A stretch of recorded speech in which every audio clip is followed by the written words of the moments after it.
The arrival. Commander Zex Torval stood at the observation deck of the Galactic Defense Academy, his forearms clasped behind his back in what his species considered the posture of utmost authority. The massive space station orbited the neutral world of Centaurus Prime, home to the most prestigious military training facility in the known universe. For 300 cycles, the Academy had produced the finest officers from over 70 different species, and Commander Torval had personally overseen the last 50 graduating classes. His crystalline eyes narrowed as he watched the approaching transport shuttle. It was small, unimpressive, and distinctly human in design.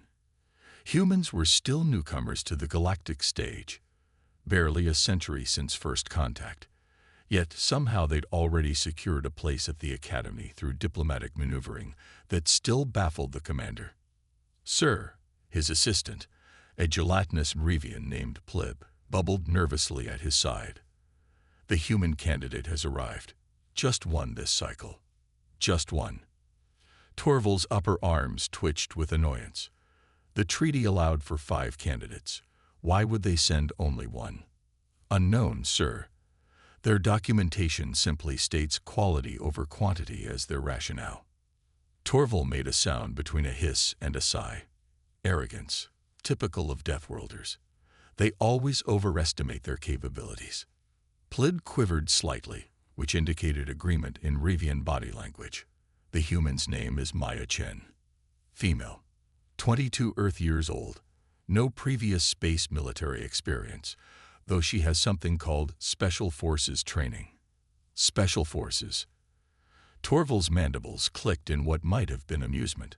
On a world where the gravity is barely 1.2 standard units and the atmosphere is so thin. "Prepare the standard orientation for Class D species. We'll start with the basic survival protocols." "Sir, humans are classified as Class C Deathworlders." Torval waved a dismissive hand. "An overclassification based on diplomatic concerns, not biological reality. Treat her as a Class D." The shuttle docked with a gentle thud, and Torval made his way to the reception chamber, flanked by 3 senior instructors. Drill Sergeant Krax, a hulking Viridian with armored skin. Combat Master Elix, a 6-limbed Taurian known for breaking spirits even faster than bones. And Tactical Officer Nimble, a hyper-intelligent avian whose species specialized in predicting and analyzing combat scenarios. The airlock cycled, and out stepped a human female of unremarkable height. She wore the standard Academy recruit jumpsuit, which somehow managed to look both too tight and too loose on her frame. Her dark hair was pulled back in a severe style that exposed a face with keen eyes and a pleasant yet determined expression. Maya Chen saluted crisply. "Cadet Chen reporting for duty, Commander." Torval noted with irritation that she'd correctly identified his rank without introduction. "Welcome to the Galactic Defense Academy, Human Chen. I trust your journey was adequate." "Fascinating, sir. I used the 3-week transit to study 14 of the major Academy texts and learn basic greetings in 9 galactic languages." Her voice was calm, measured, and betrayed no sign of intimidation despite being surrounded by beings that towered over her. Drill Sergeant Krax's ridged brow lifted slightly. 14 texts. The pre-orientation package contained only 2. I accessed the Academy's public database, seemed efficient to maximize transit time. The instructors exchanged glances. Officer Nimble tilted his head in the avian equivalent of a frown. "Those texts require security clearance. They were in the public database, sir," Maya repeated, her expression unchanged. "Impossible," Nimble chirped. "Those are encrypted. Perhaps we should begin orientation." Torval interrupted, making a mental note to investigate this security breach later. "Cadet Chen, you will undergo standard physical assessment, followed by psychological profiling and basic survival training. Report to Medical Bay 7 for biological scanning." "Yes, sir." "Permission to ask a question." Torval's eye twitched. "Granted." "When will combat assessments begin?" "The records indicate they typically start on day 3, but I'd prefer to initiate sooner if possible. Combat Master Alex made a sound that might have been a laugh. Eager for humiliation, human. Combat assessments begin when we determine you won't accidentally kill yourself in our gravity chambers. Maya nodded politely. I understand, sir. I've been training in 3G environments for the past year to prepare. Earth's special forces use gravity suits for this purpose. The room fell silent. 3 times Earth gravity was beyond what most Class C species could tolerate for extended periods. Medical Bay 7, Torval repeated firmly. Now, as Maya left with her escort, Krax turned to Torval. 3G training. Is that possible for humans? Unlikely, Torval replied. Probably an exaggeration. We'll know soon enough. The medical assessment was the first indication that something was unusual about Maya Chen. Her bone density was off the charts, her muscle mass remarkably efficient, and her cardiovascular system showed adaptations typically seen only in genetically modified soldiers. She's completely natural, the medical officer, a Dralaxian with tentacled appendages, reported with a hint of disbelief. No enhancements, no modifications, just optimized human biology. Impossible, Tactical Officer Nimble insisted. Humans are mid-range Deathworlders at best. The scans are conclusive, the medical officer countered. And she requested to begin the physical assessment immediately. Said something about being warmed up from the shuttle ride. The first physical assessment was designed to establish baseline capabilities for new cadets. It involved standard tests: strength, speed, endurance, reflexes, and adaptability to different gravitational conditions. Maya Chen broke 3 academy records in the first hour. Her sprint time in 1.5G was faster than any previous human by nearly 30%. Her endurance test had to be stopped after she showed no signs of fatigue at the 2-hour mark. When they tested her strength, she casually lifted weights calibrated for Viridian cadets, beings twice her size with naturally armored exoskeletons. This is unprecedented, Drill Sergeant Krax muttered as they watched her complete the obstacle course. She's not even breathing hard. Perhaps the tests are miscalibrated, Torval suggested, though he knew they weren't. Permission to increase gravity to 2G for the agility course, Combat Master Alex requested, eyes narrow with suspicion. Granted, Torval nodded. When informed of the change, Maya simply nodded. Thank you, sir. That might be more efficient. At 2G, many non-Deathworld species would be completely immobilized. Class C Deathworlders typically managed basic movement, but struggled with complex tasks. Maya Chen ran the agility course as if she barely noticed the difference. By the end of day 1, a crowd had gathered in the observation deck. Instructors, administrative staff, and senior cadets alike, all watching in disbelief as this human female defied their understanding of her species' capabilities. Tomorrow we begin combat training, Alex announced, mandibles tight with what might have been anticipation or dread.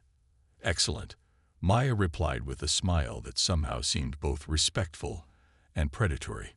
Will we be using live weapons or simulations first? The question hung in the air as the instructors realized none of them had actually considered that the human might be dangerous in combat as well as physically capable. On day 2, they found out.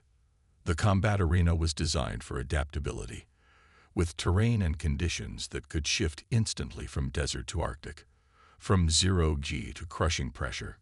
Cadets typically spent weeks working through basic scenarios before attempting anything challenging. Maya Chen stepped into the arena wearing the standard training exosuit, a lightweight mesh designed to protect against minor impacts and provide basic environmental regulation. We'll start with a simple scenario. Combat Master Alex explained. 6 limbs working controls with practiced precision. 1 opponent, standard difficulty. The objective is not to win but to demonstrate basic combat awareness. Understood, sir. The opponent materialized, a holographic construct with force field components that could deliver real impact. It took the form of a basic Taurian warrior, similar to Alex himself, but with simplified features. Begin when ready, Alex instructed. What happened next would be reviewed and analyzed for cycles to come. Maya moved with a fluidity that seemed impossible in the 1.8G environment, dodging the Taurians' initial attack with millimeters to spare. Instead of retreating to assess as most cadets would, she stepped inside the Taurians' reach and executed a complex grappling maneuver that used the opponent's own momentum against it. The holographic Taurian hit the floor with a crash that reverberated through the observation deck. Scenario complete, the system announced. Opponent neutralized. Time: 4.7 seconds. That's... Tactical Officer Nimble's feathers fluffed in agitation. That's not possible. The scenario minimum is calibrated for 30 seconds. Increase difficulty. Alex ordered, all 6 limbs working frantically. 3 opponents, elite level. Sir, Plid bubbled nervously. That's a senior cadet scenario. Do it. 3 opponents materialized. A Viridian brute, a Mrevian striker, and a Tersurian sniper positioned at range. Maya's posture shifted slightly, her expression becoming more focused, but still unnervingly calm. The ensuing demonstration could only be described as a dance. Maya moved through the arena with a combination of brutal efficiency and almost artistic precision.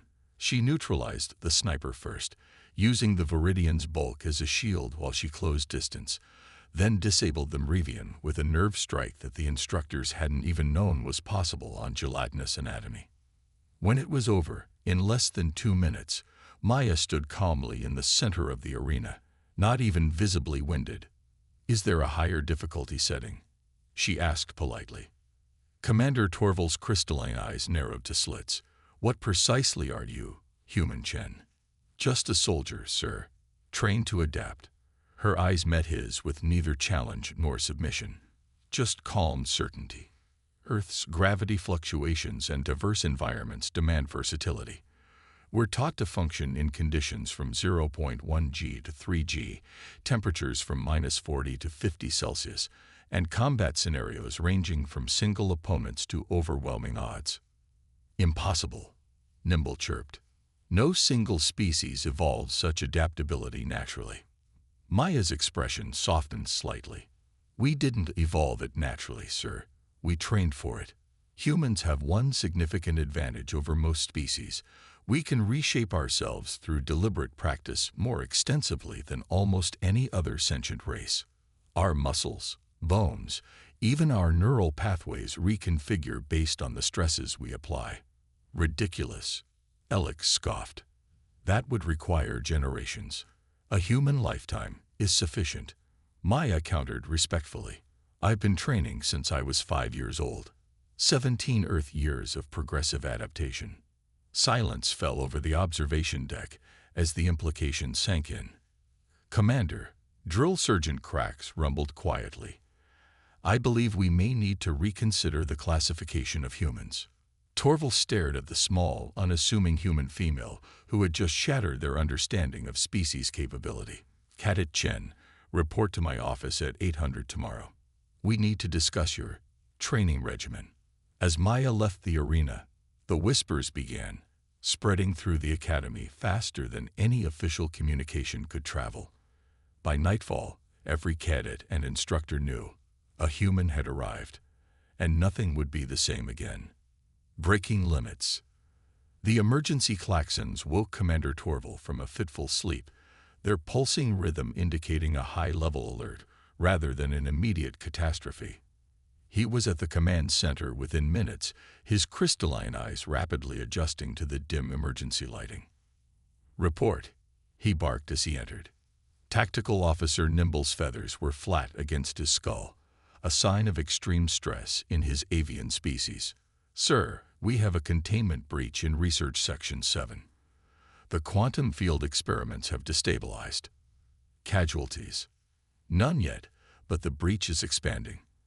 At current progression, it will reach the habitation rings in approximately 3 hours." Torval's mandibles clicked in agitation. "Evacuation protocols." Initiated for non-essential personnel, but we have 472 cadets and instructors still in the training wings. The quantum disruption is affecting our teleportation systems, and we have limited shuttle capacity and conventional containment measures. Nimble's head dropped slightly. Failing. The field is resistant to our standard countermeasures. It's almost as if it's learning. It had been 6 weeks since Maya Chen's arrival at the academy. 6 weeks of constantly revised training programs, recalibrated expectations, and increasingly desperate attempts by the instructional staff to find the human's limits. So far, they had failed. "Where is Cadet Chen?" Torval asked suddenly. Plib, who had materialized at his side, bubbled anxiously. "Sir, she's in the advanced physics laboratory. She requested permission to study the quantum field research after completing yesterday's tactical exercises. Recall her to command immediately." "Already done, sir." "She's here, Commander." Maya Chen stepped through the doorway, her expression alert, but composed despite the early hour. She wore standard cadet fatigues, but even these seemed to hang differently on her frame than on others, as if her very posture defied normal physical constraints. "Cadet Chen," Torval acknowledged. "You are aware of the quantum breach?" "Yes, sir. I was reviewing the theoretical models when the alarm sounded." She hesitated, then added, "I may have a suggestion, if I may, sir." Combat Master Alex, who had just arrived, made a dismissive sound.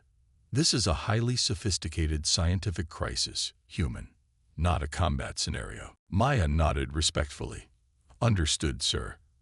However, Earth has experienced similar quantum instabilities during our early development of FTL technology. We developed countermeasures that operate on principles different from standard galactic approaches." Torval and Nimble exchanged glances. This was new information. Humans had officially acquired FTL technology through trade agreements with the Merivians, not independent development. "Explain," Torval ordered. "Earth's approach utilizes harmonic resonance to match the quantum field's oscillation pattern, then introduces a deliberately destructive interference pattern," Maya said, her voice calm and precise. "It's similar to how ancient Earth soldiers would march out of step when crossing bridges to prevent resonant collapse." "That's surprisingly primitive," Nimble observed, his scientific curiosity momentarily overriding his skepticism. "Often the simplest solutions are overlooked precisely because they seem too elementary," Maya replied without defensiveness. "I believe I can modify the station's shield generators to create the necessary resonance pattern." Torval studied her for a long moment. In the 6 weeks since her arrival, Maya Chen had consistently defied expectations, but she had never overstepped her authority or made claims she couldn't fulfill. She had earned a reluctant respect, if not quite trust.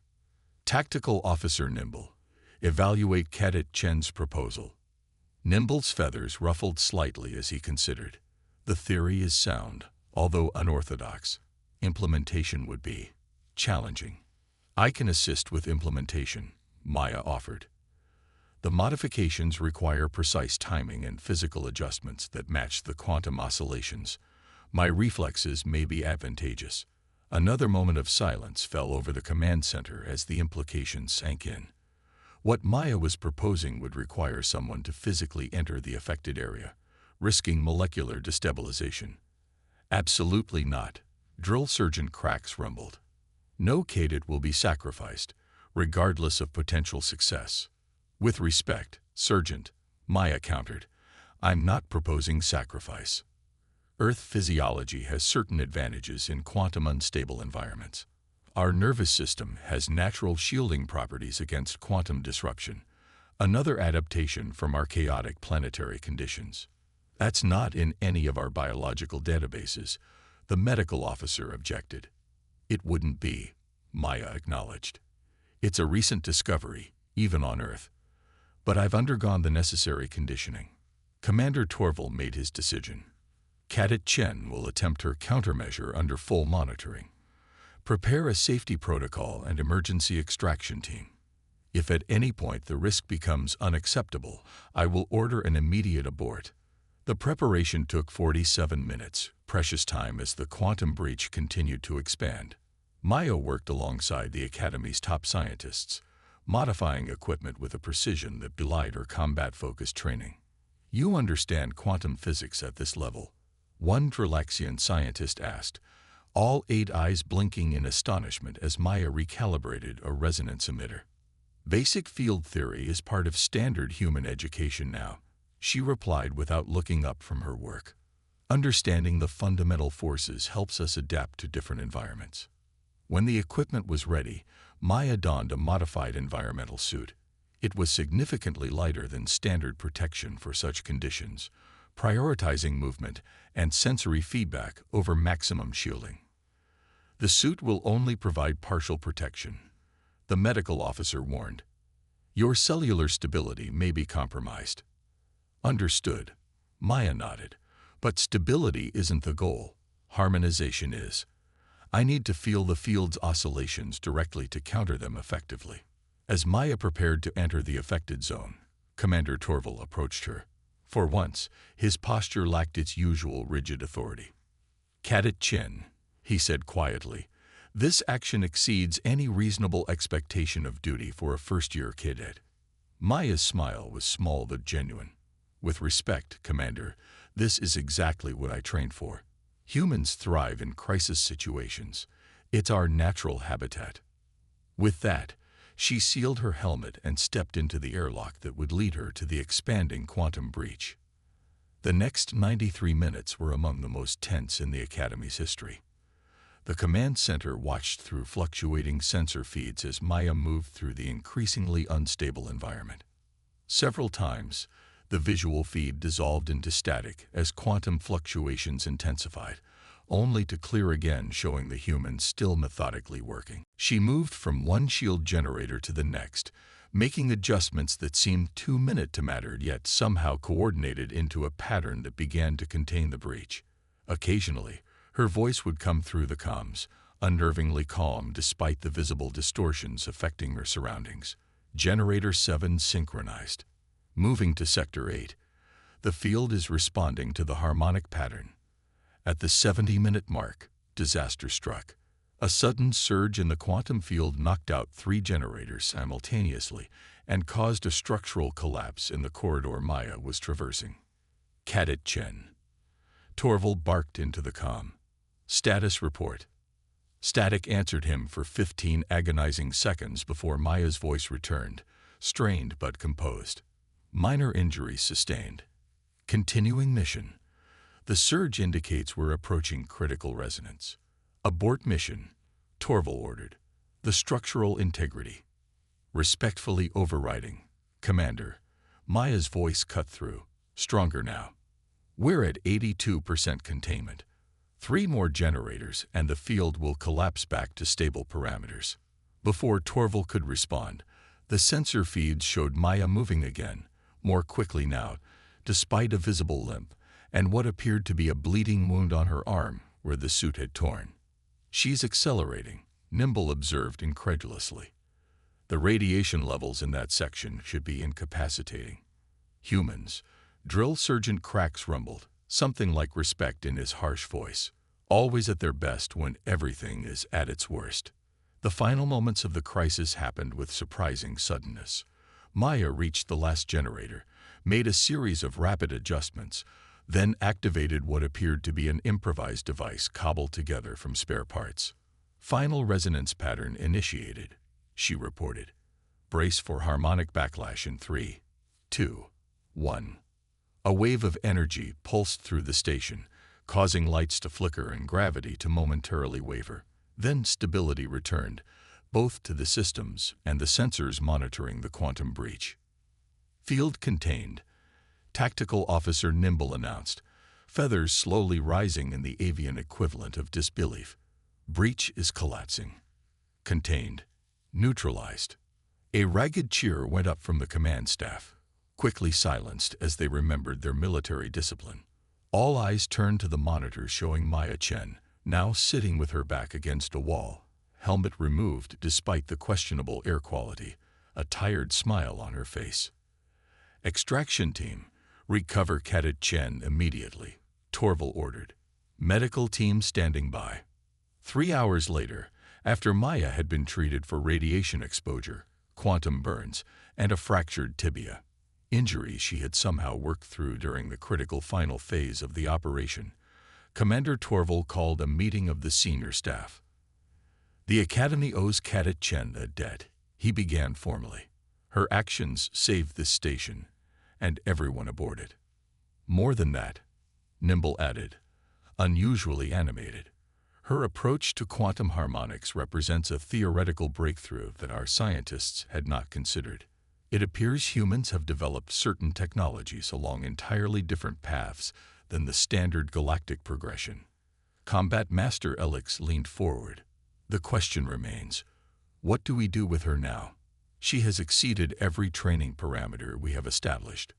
There is nothing more we can teach her in standard combat or tactical courses. Perhaps, Drill Sergeant Cracks rumbled thoughtfully, it is time we reconsidered who is the teacher and who is the student. Torval's crystalline eyes narrowed slightly. Explain. For 300 cycles, the Academy has taught based on the combined knowledge of 70 species, but we have never incorporated human methodologies, their unique approaches to adaptability, crisis response, and unconventional problem-solving. You're suggesting we learn from them. Elix sounded scandalized. I'm suggesting, Cracks replied evenly, that wisdom recognizes its own limitations. The humans survived challenges that would kill most of our instructors, using methods none of us understood.